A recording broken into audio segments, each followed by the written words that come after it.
سوال ہے تو پہلا یہ ہے کہ پہلا وہ جو بال کا تھا نا وہ دورہ میں دہراؤں گا. بسم اللہ الرحمن الرحیم.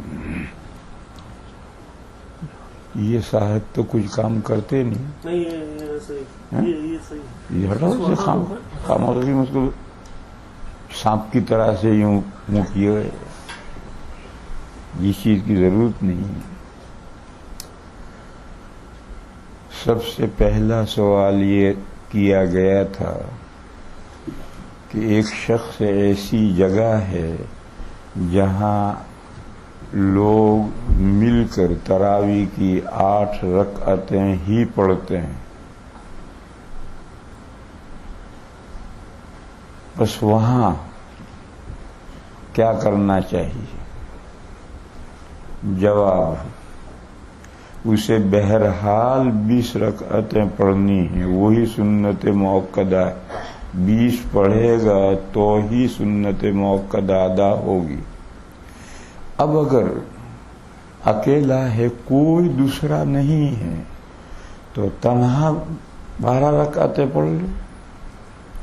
اور اگر دوسرا بیوی ہے تو میاں بیوی مل کر کے پڑھ لے.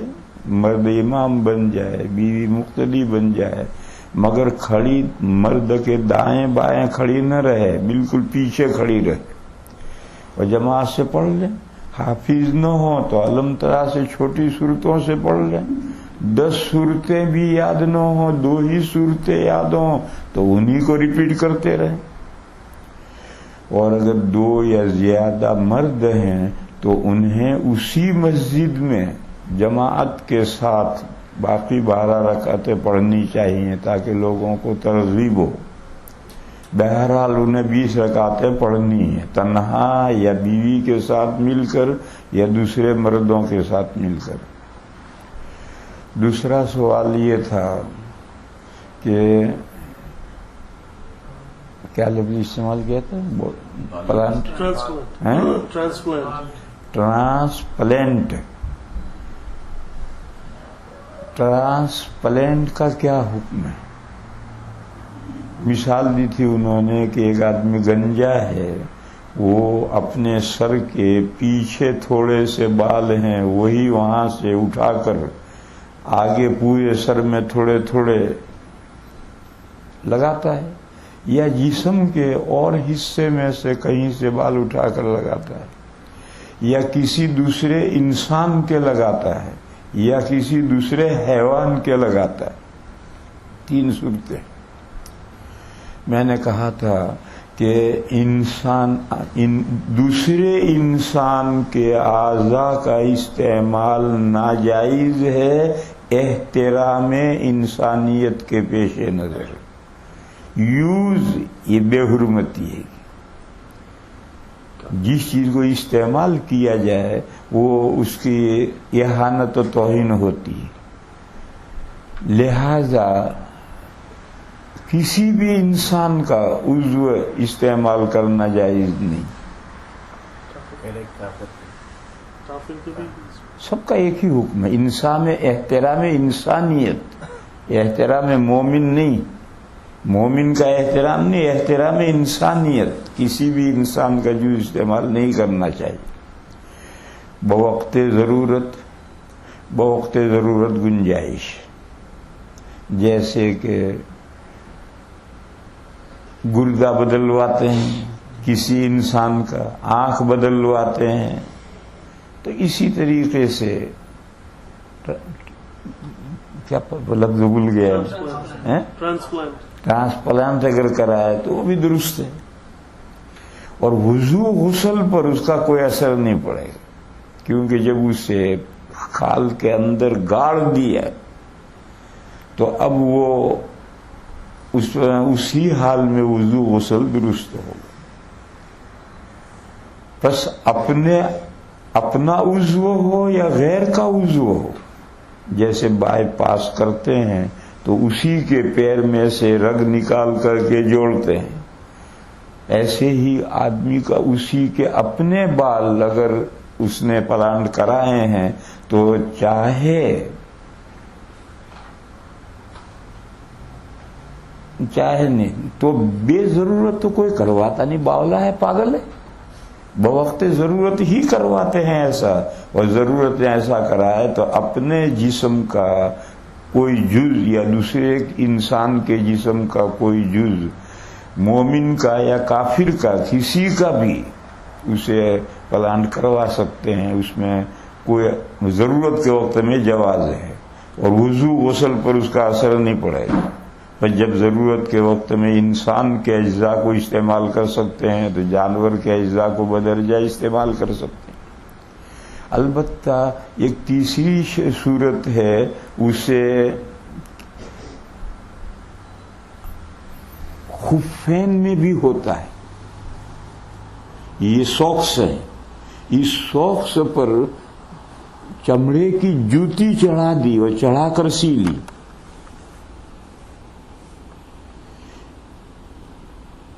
ایسے موزے بنتے ہیں، اوپر سوکس وہی ہے، اور جوتی جیسا جوتی بنا کر پہن کر پھر اس کو سی کر ایک کر دیا گیا۔ تو کچھ فقہا یہ کہتے ہیں کہ اس پر اب مسح جائز ہے۔ یہ ہیں جورب منعل، جس پر نعل چڑھا دی گئی، اور فتویٰ دارالعلوم دیوبند کا فتویٰ یہ ہے کہ اس پر بھی مسح جائز نہیں۔ پر سادے سوکس ہوں تو اس پر تو مسح جائز ہے ہی نہیں، لیکن اگر اس پر چمڑا جوتی کی چرا سے چمڑا چڑھا کر اس کو سی کر ایک کر دیا جائے، الگ سے پہننا اور نکالا، اس کا تو جواز ہے ہی نہیں، لیکن اگر سی کر ایک کر دیا جائے تو کچھ علماء یہ کہتے ہیں کہ اس پر مسح جائز ہے، احناف کے یہاں، اور دارالعلوم دیوبند کا فتویٰ یہ کہ اس پر بھی مسح جائز نہیں، جب تک پورے پیر پر چمڑا نہ چڑھ جائے، ٹخنوں سے اوپر تک چمڑا نہ چڑھ جائے تو ان سوکس پر مسح جائز نہیں۔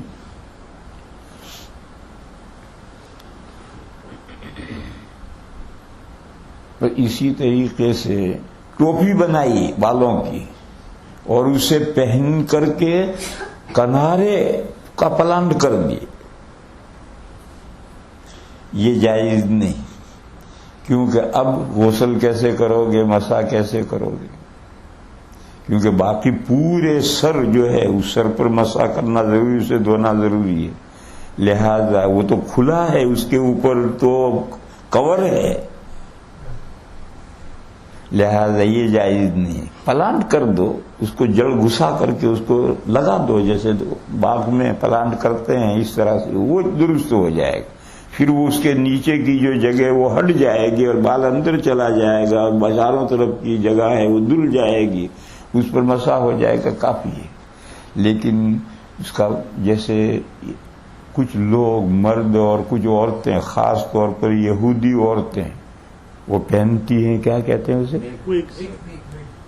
ویک، ویک کی شکل ہو گئی، بھئی اتنا ہی تو فرق ہے کہ ویک کو اتار کے رات کو رکھ دو، اور پلان کرنے کے بعد رات رکھ نہیں سکتے آگے، اتنا ہی فرق ہے اور کوئی فرق نہیں، لہذا یہ جائز نہیں ہے، اگر ایسا کوئی کرے گا اس کو وضو غسل نہیں ہوگا۔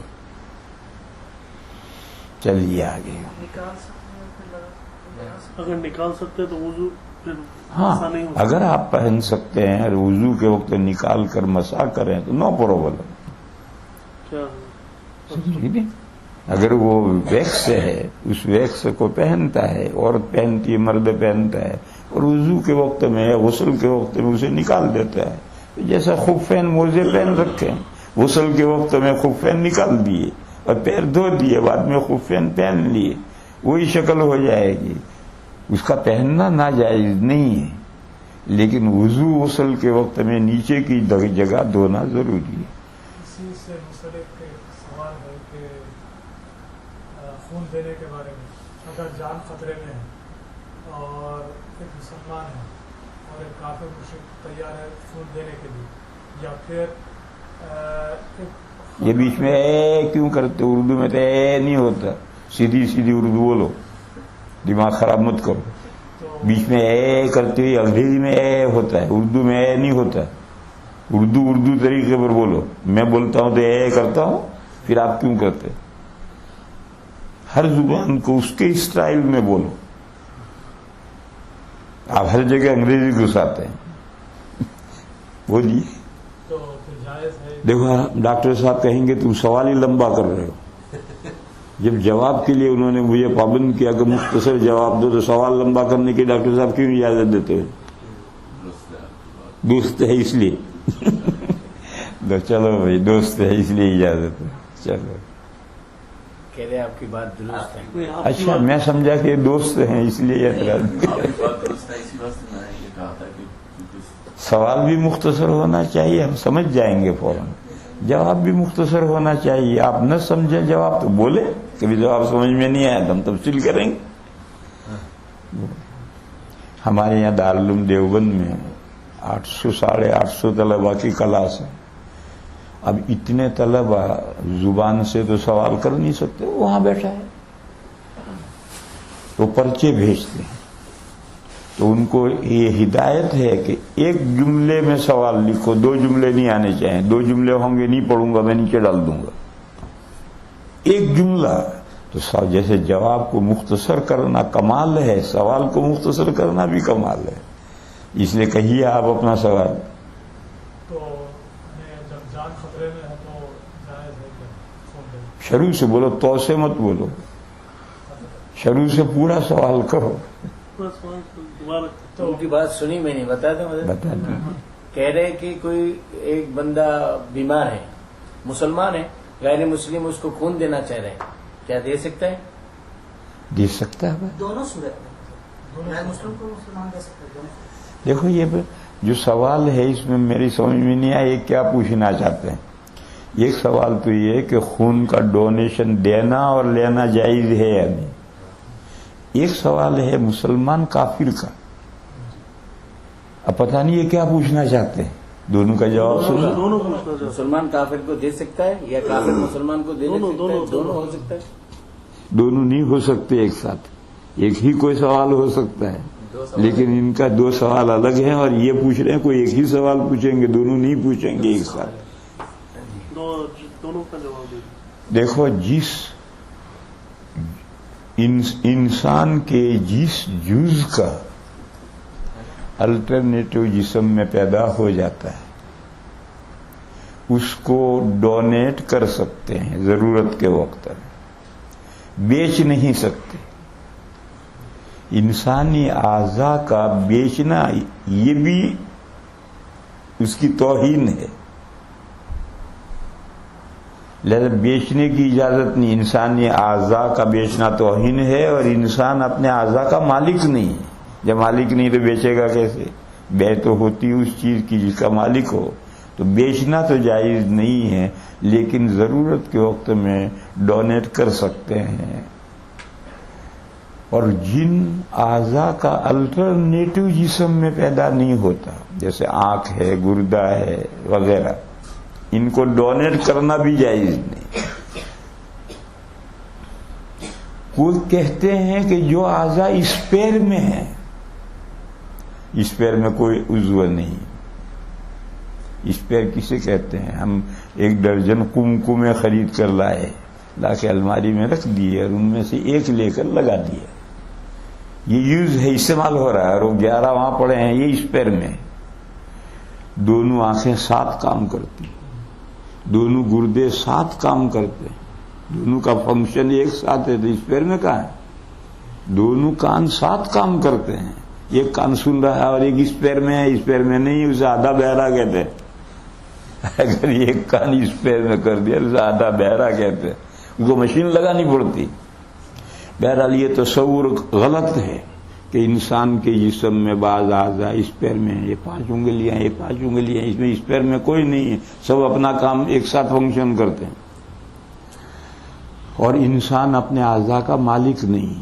لہذا جو اعضاء ایسے ہیں کہ ان کا متبادل الٹرنیٹو نہیں پیدا ہوتا، ان کو ڈونیٹ کرنا بھی جائز نہیں. بیچنا تو جائز نہیں ہے، ڈونیٹ کرنا بھی جائز نہیں. اپنا گھر اجاڑ کر دوسرے کا گھر آباد کرنا یہ کوئی عقل مندی کی بات نہیں. ایک آدمی نے اپنا گردہ دے دیا اپنے بہنوئی کو تو اپنا گھر اجاڑ کر دوسرے کا گھر آباد کر رہا ہے. یہ کوئی عقل مندی کی بات نہیں ہے. بہرحال وہ اعضاء وہ اجزاء انسان کے جن کا متبادل جسم میں پیدا ہوتا ہے ان کا بیچنا جائز نہیں. ڈونیٹ کر سکتے ہیں بوقت ضرورت. اور بوقت ضرورت ہی ہوتا ہے, ضرورت کے بغیر کون استعمال کرتا ہے. اور جن کا متبادل نہیں پیدا ہوتا ان کو بیچنا بھی جائز نہیں, ڈونیٹ کرنا بھی جائز نہیں. ایک آدمی مر گیا, اس کے بعد زندوں نے اس کی باڈی میں سے پارٹس لے لیے, تو یہ ان زندوں کا عمل ہے, مرنے والا ماخوذ نہیں. اس نے کوئی وصیت نہیں کی کہ میرے مرنے کے بعد میری آنکھ نکال لینا, میرا گردہ نکال لینا, اسے کوئی وصیت نہیں کی. لیکن زندوں نے اس کے باڈی میں سے اعضاء نکال لیے, تو یہ زندوں کا فعل ہے. اور اگر مرنے والے نے وصیت کی ہے تو یہ زندے نکالنے والے بھی گنہگار ہیں اور مردہ بھی گنہگار ہے. جیسے حدیث شریف میں ہے المیت یعذب ببکاء اہلہ علیہ, اگر کسی مرنے والے پر پیچھے پسماندگان روئیں تو ان کے رونے سے میت کو عذاب ہوتا ہے.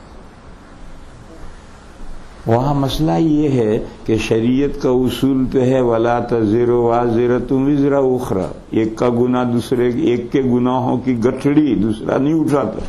تو اگر پسماندگان روتے ہیں تو وہ ذمہ دار ہیں, میت کیوں سزا پائے. اس کا جواب کتابوں میں یہ دیا ہے کہ 3 صورتیں ہیں. ایک شخص کی فیملی میں مرنے کے بعد رونے کا رواج ہے, ایک شخص کی کمیونٹی میں مرنے کے بعد رونے کا رواج ہے, ایک شخص نے اپنی فیملی کو دینی تعلیم سے جاہل رکھا اس لیے وہ روتے ہیں, تو ذمہ دار مرنے والا ہے. کیوں وہ منع کر کے اپنی فیملی کو گیا, کیوں اس کی کمیونٹی میں جب مرنے والے کے پیچھے رونے کا رواج تھا تو اس نے اپنی فیملی کو منع کیوں نہیں کیا, اس نے اپنی فیملی کو جاہل کیوں رکھا.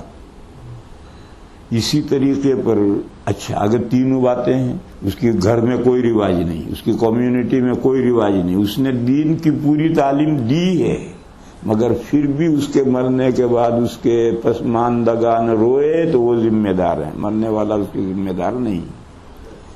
بس اگر ایک شخص نے وصیت کی ہے, ڈرائیونگ لائسنس کے پیچھے لکھ رکھا ہے کہ میرے مرنے کے بعد میرے اعضاء لیے جا سکتے ہیں, تو اب لینے والا بھی گنہگار ہے اور مرنے والا بھی گنہگار ہے. اور اس کا کوئی ایسا عمل نہیں. لیکن پیچھے حکومت کے قانون کے مطابق پوسٹ مارٹم ہوا اور پوسٹ مارٹم میں اعضاء نکال کے رکھ لیے, تو یہی ذمہ دار ہے, وہ ذمہ دار نہیں.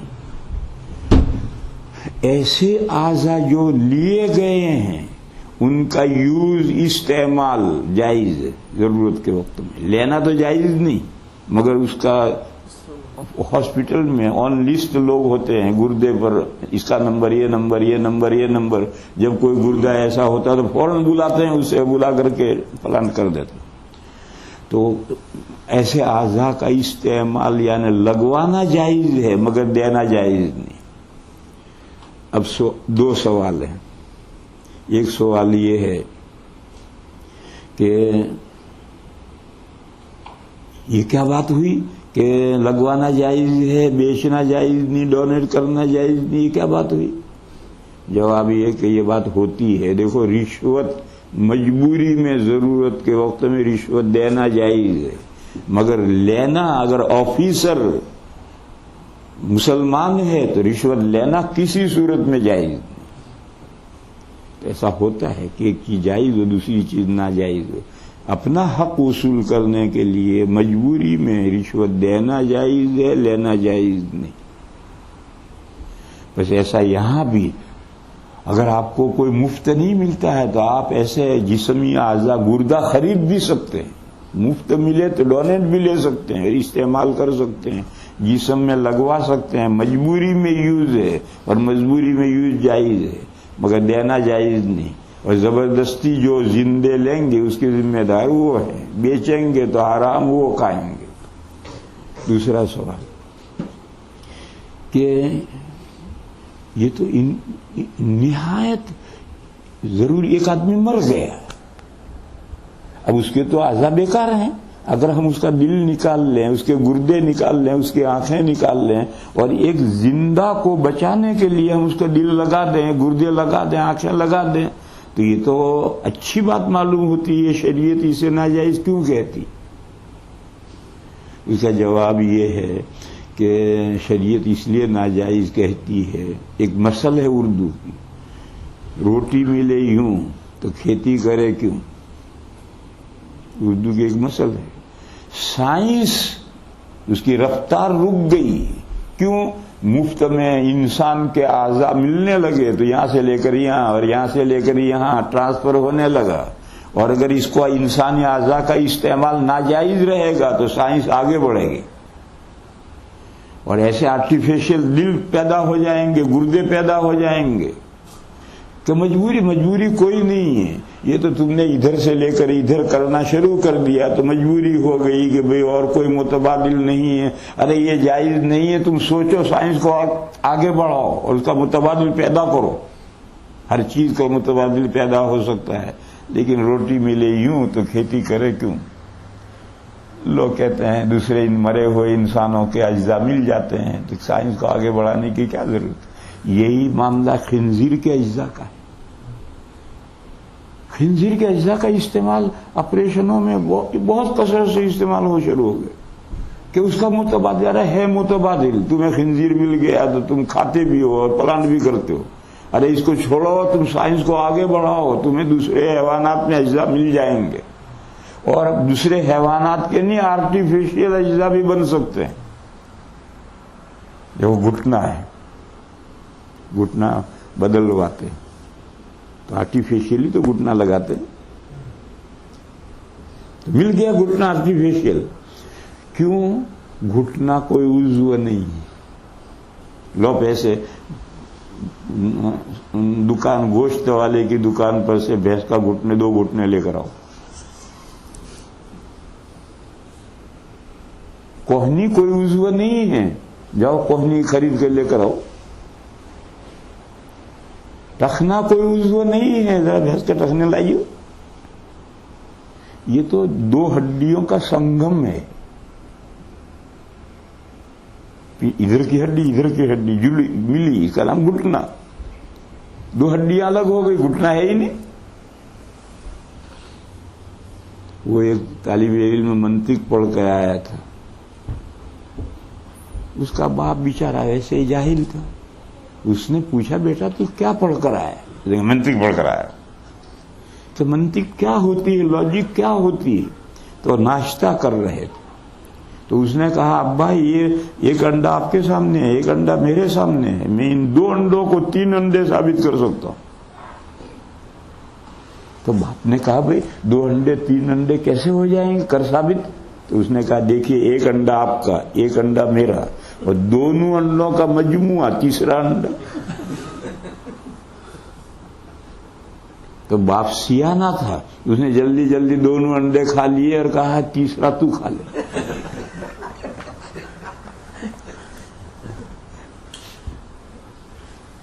تو میں کہہ رہا تھا کہ یہ گھٹنا نہیں ملتا, اس کا ہے ہی نہیں کوئی عضو, اور گھٹنوں میں پرابلم پیدا ہوتا ہے تو آرٹیفیشل گھٹنے بنائے, اور وہ آرٹیفیشل گھٹنے اصلی گھٹنوں جیسا کام کرنے لگے تو مجبوری میں بنائے. تو ایسے ہی آپ دل, انسانوں کا دل ٹرانسفر کریں گے تو سائنس کیوں آگے بڑھے گی؟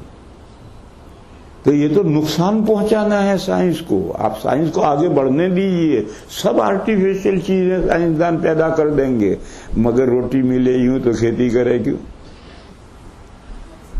تو میں نے کہا کہ خنزیر کے اجزاء استعمال ہونے لگے, کھاتے ہیں اور کھاتے ہیں تو اسی کا اجزاء ٹرانسفر کرتے.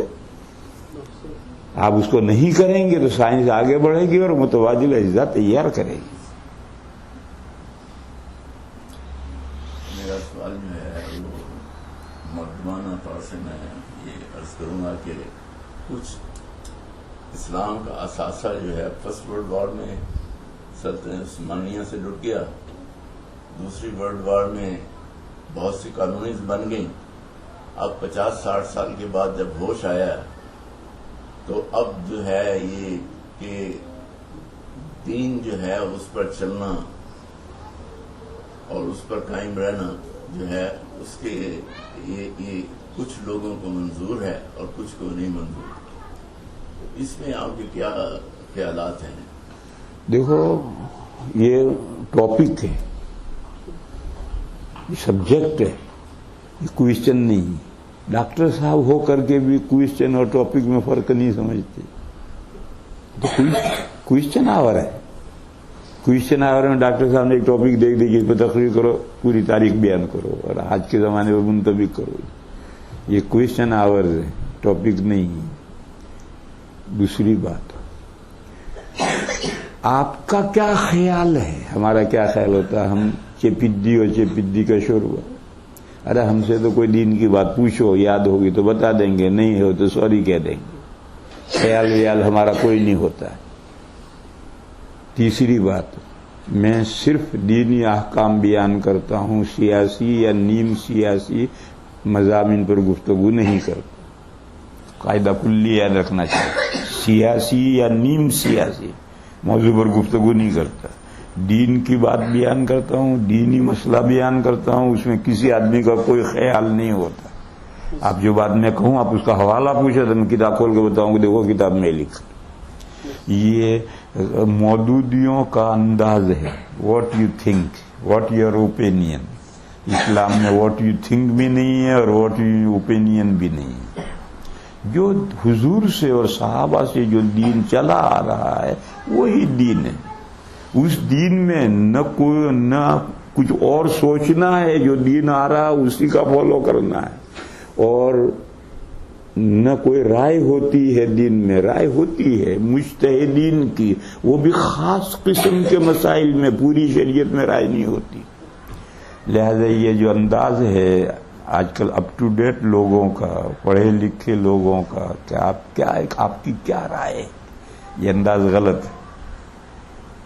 ہم تو صرف دین کی باتیں بیان کرتے ہیں، اور دین کی بات میں آپ کہیں تو ہم حوالہ نکال کے دیں گے، دیکھو یہ دین کی بات ہے، اس میں رائے وائے کسی کچھ نہیں ہوتی. اور ڈاکٹر صاحب کا جو موضوع ہے وہ نیم سیاسی ہے. آدمی جب اس کو بیان کرتا کرتا موجودہ حالات میں آئے گا تو پولیٹکس کا انوالو ہو جائے گا، اور میں ایسے مسائل نہیں بیان کرتا ہوں. سوری. مسلم سے قبل عصر کی نماز دائمی طور پہ پڑھنا، مسلم سے پہلے عصر کی نماز دائمی طور پہ، یعنی شافعی سمجھ گیا، دائمی طور پہ پڑھنا. سمجھ گیا میں. یہ رشوت کے متعلق آپ نے فرمایا کہ رشوت مجبوری کی صورت میں دینا جائز ہے اور لینا ہر حال میں حرام ہے. لینے والوں کو پتہ ہے کہ یہ آدمی جو ہے یہ دیندار ہے، لیکن فتوے کی روح سے یہ مجھے رشوت دے سکتا ہے. میری گناہ کی آپ کوئی فکر نہ کریں، مجھے دے دیں رشوت. دے دی. یہ تو تقریباً رشوت کا بالکل ایسا عام ہو گیا کہ اور پوری دنیا میں عام ہو گئی، کہیں باقی نہیں رہی. تمہارے ملک میں بھی ہو گئی. کہاں رشوت کے بغیر کام چلتے. چلو ان کا اشکال ہے، کوئسچن ان کا بھی نہیں ہے، جواب پر اشکال ہے. اس اشکال کا جواب یہ ہے کہ ساری دنیا میں وہی صورتحال ہو گئی جو آپ کہہ رہے ہیں. مولانا کا سوال یہ ہے، ظہر کا آخر وقت اور عصر کا اول وقت کیا ہے؟ اس میں ائمہ کے درمیان میں اختلاف. امام اعظم رحمت اللہ علیہ کے 4 قول ہیں.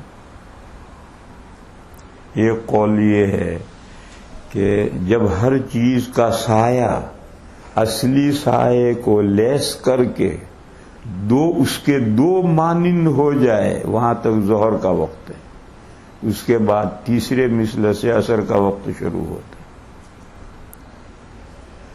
دوسرا قول، ایک مثل تک ظہر کا وقت ہے اور تیسرے مثل سے عصر کا وقت ہے، اور بیچ میں مثل ثانی محمل ہے، وہ ظہر کا وقت بھی نہیں عصر کا وقت بھی نہیں. تیسرا قول یہ ہے کہ جب دوسرے مثل کے آخر میں 4 رکعتوں کے بقدر ٹائم رہ جائے تو ظہر کا وقت ختم، اور ابھی عصر کا وقت شروع نہیں ہوا. تیسرا مثل جب شروع ہوگا تب عصر شروع ہوگا، اور یہ 4 رکعتوں کے بقدر جو وقت ہے یہ مشترک ہے. اس میں ظہر پڑھنا چاہو ظہر پڑھو، عصر پڑھنا چاہو عصر پڑھو. چوتھا قول یہ ہے کہ ایک مثل تک ظہر کا وقت ہے، اس کے بعد عصر کا وقت شروع ہو جاتا ہے. یہی قول امام اعظم کے 2 شاگرد امام ابو یوسف اور امام محمد صاحبین کا قول ہے، اور یہی قول 3 اماموں کا، امام مالک، امام شافعی اور امام احمد رحمہم اللہ کا قول ہے. یہ 4 قول ہو گئے امام اعظم کے، اس میں دوسرے قول بھی آ گئے. پہلا قول 2 مثل تک ظہر، تیسرے مثل سے عصر. دوسرا قول پہلے مثل تک ظہر اور دوسرا مثل محمل، وہ نہ ظہر کا وقت نہ عصر کا وقت، تیسرے وقت مثل سے عصر. تیسرا یہ ہے کہ دوسرے مثل کے آخر میں 4 رکعت کے بقدر ہے، مشترک وقت ہے، چاہے ظہر پڑھو چاہے عصر پڑھو. اور چوتھا قول یہ ہے کہ ایک مثل تک ظہر، اس کے بعد عصر. یہی جمہور کا قول ہے. حنفیہ کے یہاں فتویٰ 2 مثل پر ہے کہ 2 مثل تک ظہر کا وقت رہتا ہے اور اس کے بعد عصر شروع ہوتا ہے. لیکن اس کا مطلب یہ نہیں ہے کہ ظہر تاخیر کر کے دوسرے مثل میں پڑھو، یہ مطلب اس قول کا نہیں ہے. ظہر تو مثل اول میں پڑھنی ہے، لیکن عصر مثل ثانی میں نہیں پڑھنی، وہ مثل ثالث میں پڑھنی ہے. لوگ اس کو غلط سمجھتے ہیں کہ حنفیہ کے یہاں 2 مثل تک وقت ظہر کا وقت ہے تو بیٹھے ہیں، گپ کر رہے ہیں، کام میں مشغول ہیں، سوئے ہیں، اٹھ رہیں گے دوسرے مثل میں پڑھیں گے. یہ مسئلہ نہیں ہے. احناف کے یہاں ظہر پہلے مثل میں پڑھنی ہے، اور 2 مثل تک ظہر کا وقت ہے، یعنی دوسرے مثل میں آپ کو عصر نہیں پڑھنی، بلکہ تیسرا مثل شروع ہونے کے بعد آپ کو عصر پڑھنی. تو اب بالیقین ظہر بھی ہو گئی، بالیقین عصر بھی ہو گئی. جب آپ نے پہلا مثل ختم ہونے سے پہلے ظہر پڑھی تو بالاجماع ظہر ہو گئی، اور تیسرا مثل شروع ہونے کے بعد پڑھی تو بالاجماع عصر ہو گئی. اور اگر آپ دوسرے مثل میں ظہر پڑھتے ہیں تو 50-50 کا چانس ہے. امام اعظم کے قول پر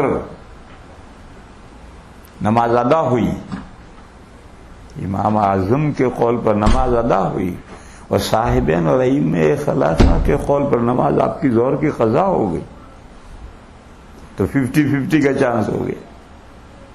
اور اگر آپ دوسرے مثل میں عصر پڑھتے ہیں تو ابھی 50-50 کا چانس ہے.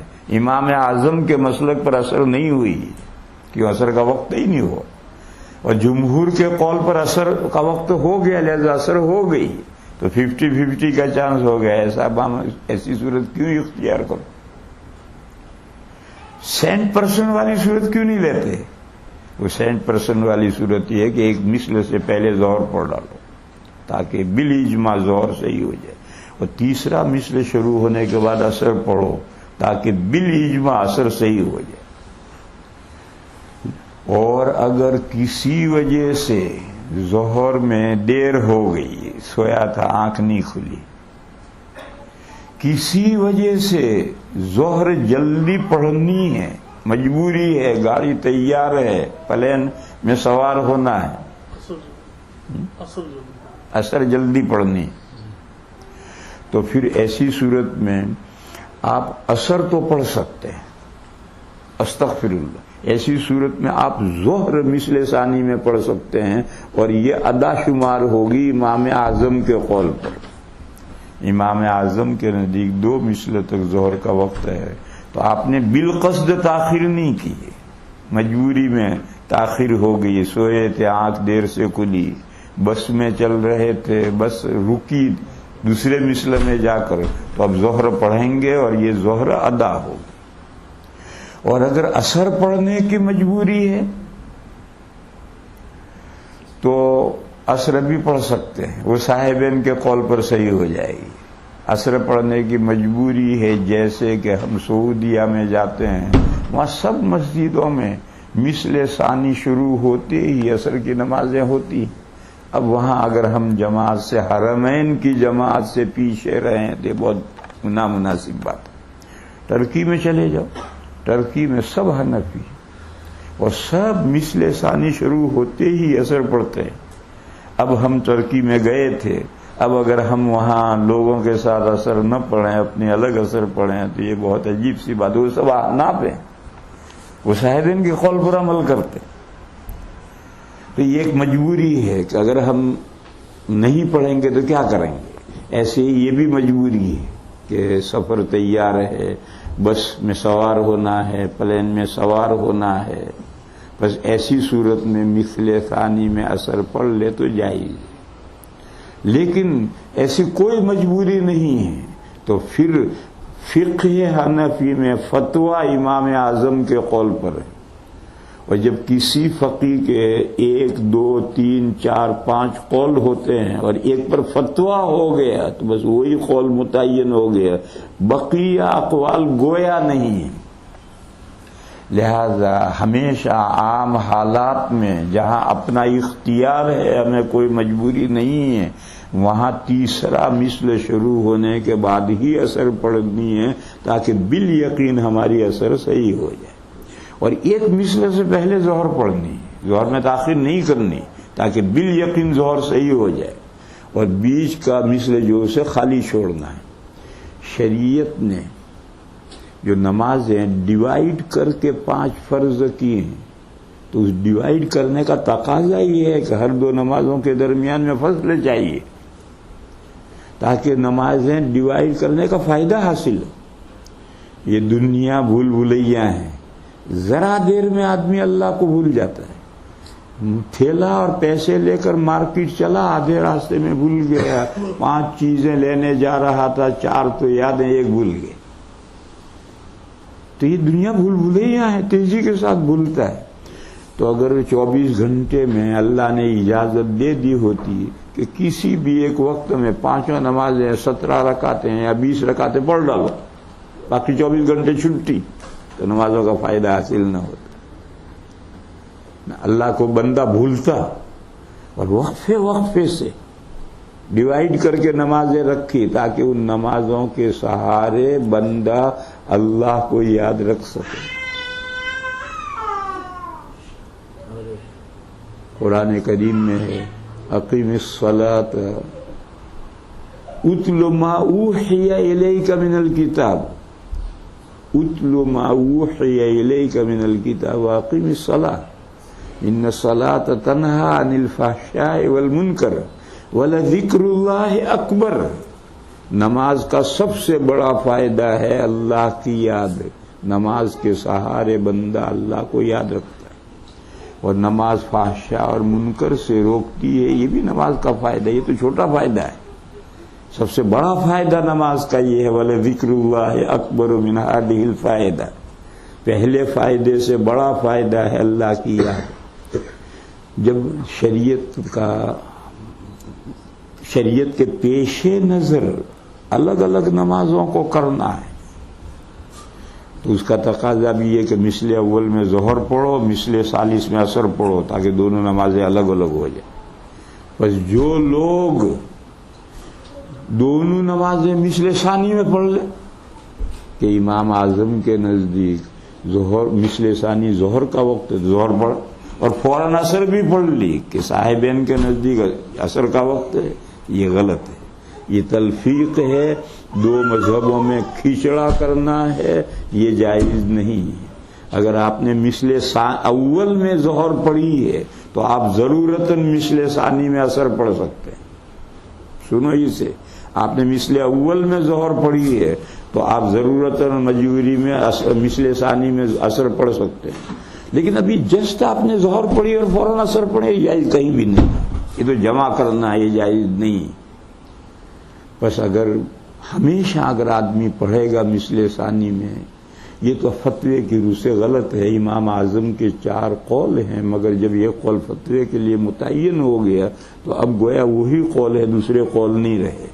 اور ضرورت اور مجبوری میں یہ صورت مسئلہ ہے کہ اگر آپ نے ظہر مثل اول میں پڑھی ہے تو ضرورت کے وجہ سے آپ مثل ثانی میں پڑھ سکتے ہیں.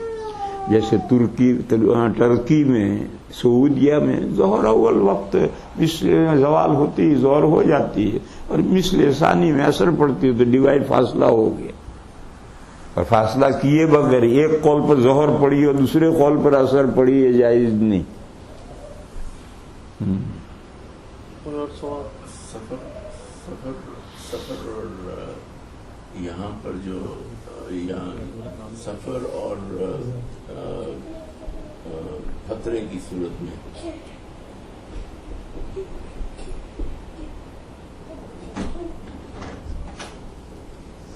دو نمازوں کو اکٹھا کیا جا سکتا ہے. ہمارے حنفیہ کے نہیں کیا جا سکتا.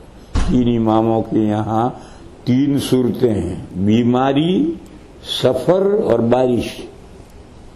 ان میں سے امام شافعی علیہ الرحمہ بارش کو عذر نہیں مانتے، امام مالک علیہ الرحمہ مرض کو عذر نہیں مانتے، اور امام احمد تینوں کو عذر مانتے ہیں.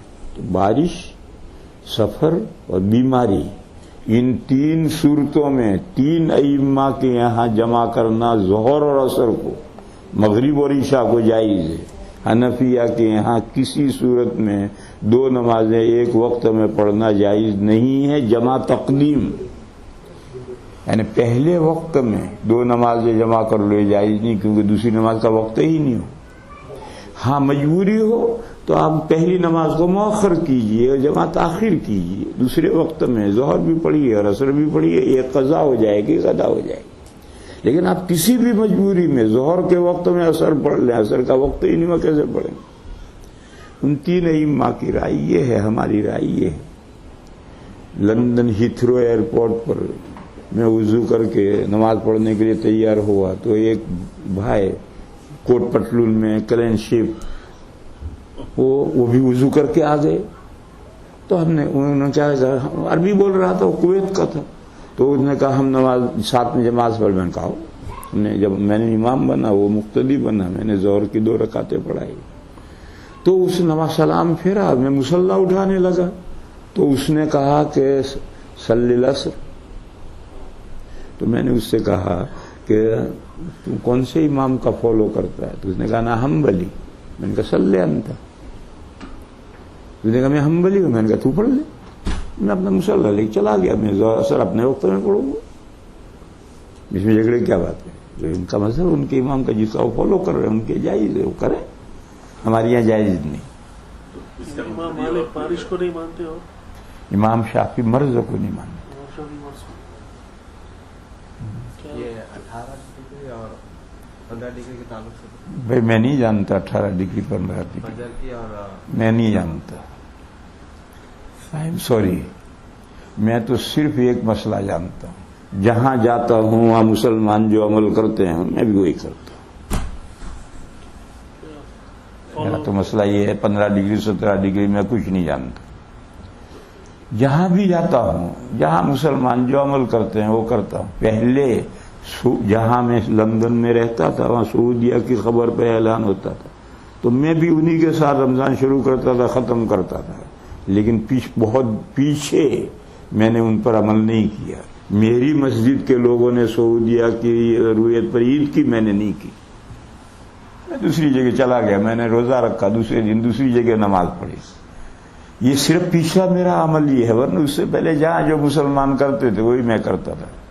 لیکن بعد میں علی وجہ البصیرت معلوم ہو گیا کہ سعودیہ کا چاند بالیقین غلط ہے، ڈاؤٹ فل نہیں، بال یقین غلط ہے. جب یہ بات میرے سمجھ میں آ گئی تب میں کیسے فالو کروں گا؟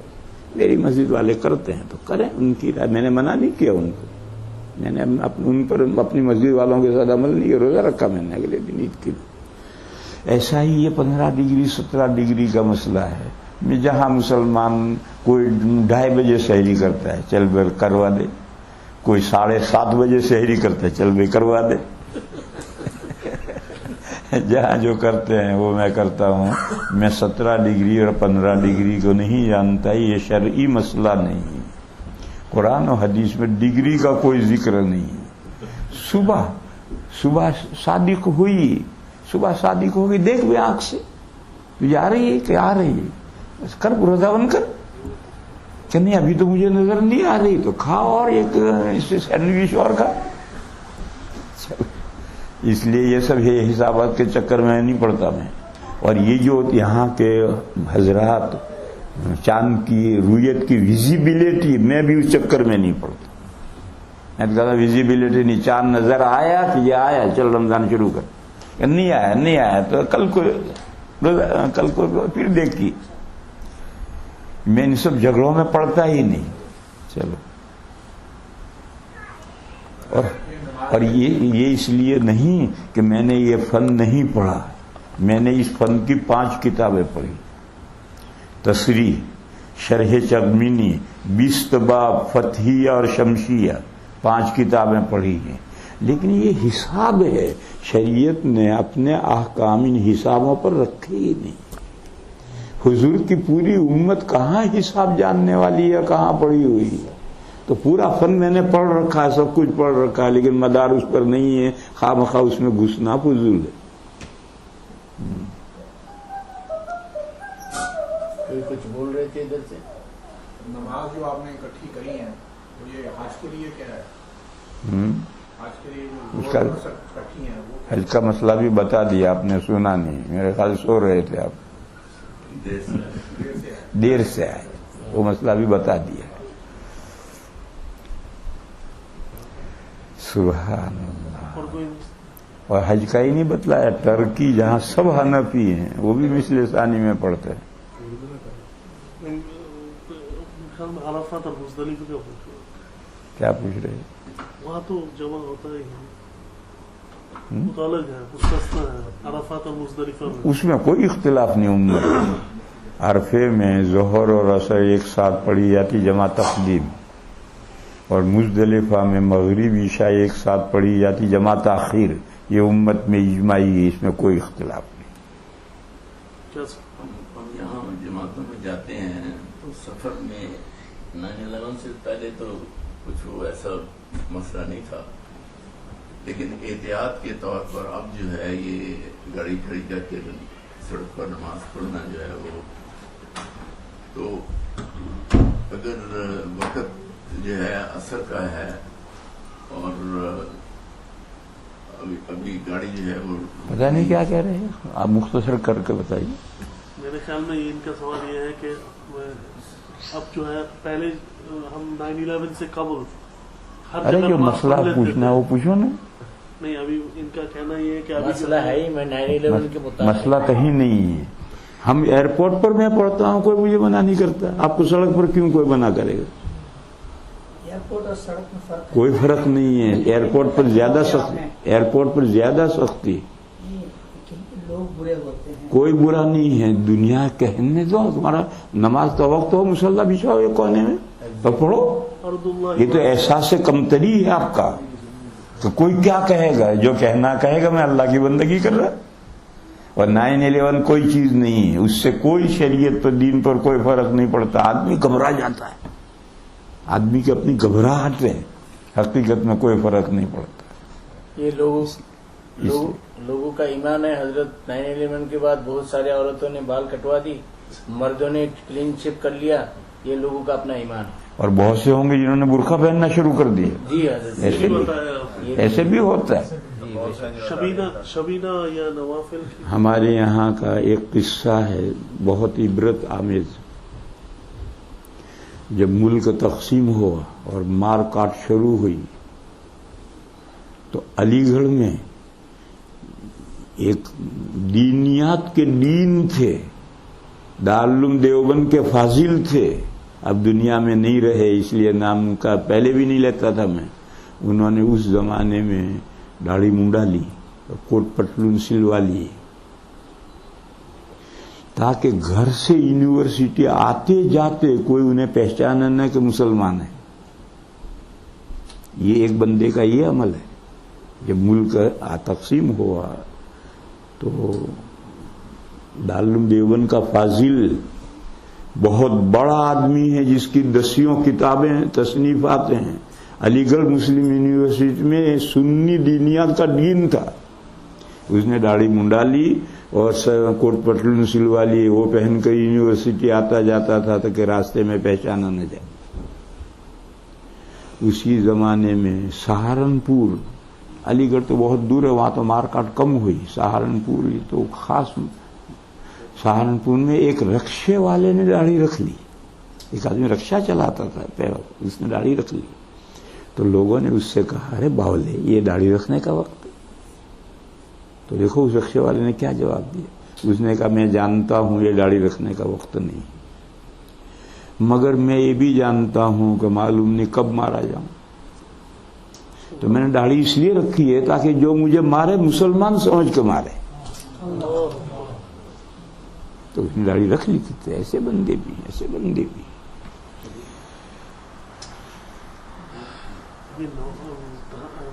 رمضان میں شبینہ یا ایسے نوافل کی جماعتیں کرتے ہیں. یہ پوچھ رہے ہیں کہ رمضان میں شبینہ یعنی ایک رات میں پورا قرآن کریم نفلوں میں پڑھنا، یا ایک رات میں نہیں تو 3 رات میں پڑھنا، جس کو شبینہ کہتے ہیں. جماعت سے پڑھتے ہیں. یہ جماعت کرنا کیسا ہے؟ ایک مسئلہ تو جماعت کرنا کیسا ہے، اور ایک شبینہ پڑھنا کیسا ہے. دوسرا مسئلہ یہ ہے کہ جماعت کن کن نمازوں میں ہے، اور کن نمازوں میں انفرادی جماعت ہو سکتی، اجتماعی نہیں ہو سکتی. یہ 2 مسئلے الگ الگ ہیں. صرف فرائض اور واجبات ان کو جماعت سے پڑھنے کے لیے پڑھنے کی اجازت ہے، اور شریعت میں اس کا ہی ثبوت ہے. فرائض تو 5 فرض ہیں. واجبات میں عیدین 2 عیدوں کی نماز ہے. جمعہ فرائض میں جاتا ہے، 2 عیدیں واجبات میں جاتی، اور وتر. بس اتنی نمازوں کی جماعت سے پڑھنے کا شریعت میں ثبوت ہے. اور وجہ آپ جانتے ہیں، جو نماز اجتماعیت سے پڑھی جاتی ہے اس کی پابندی آسان ہو جاتی ہے، اور جو انفرادی پڑھی جاتی ہے اس کی پابندی آسان نہیں ہوتی.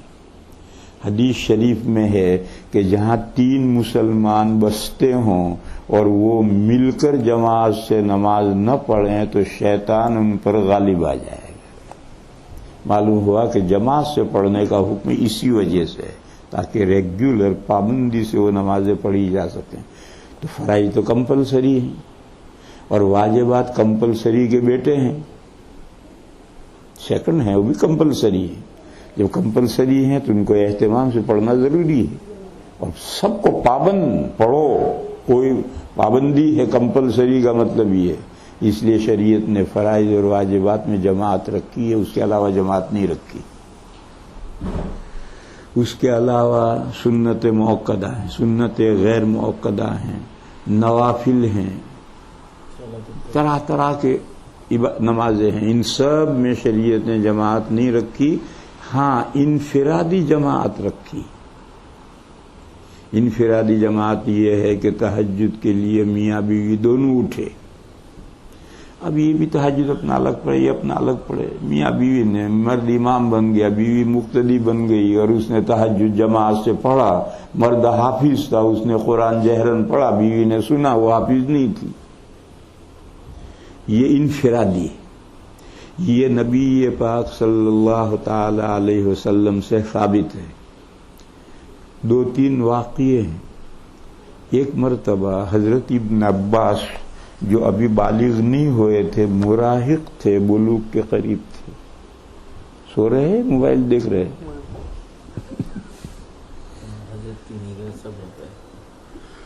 تو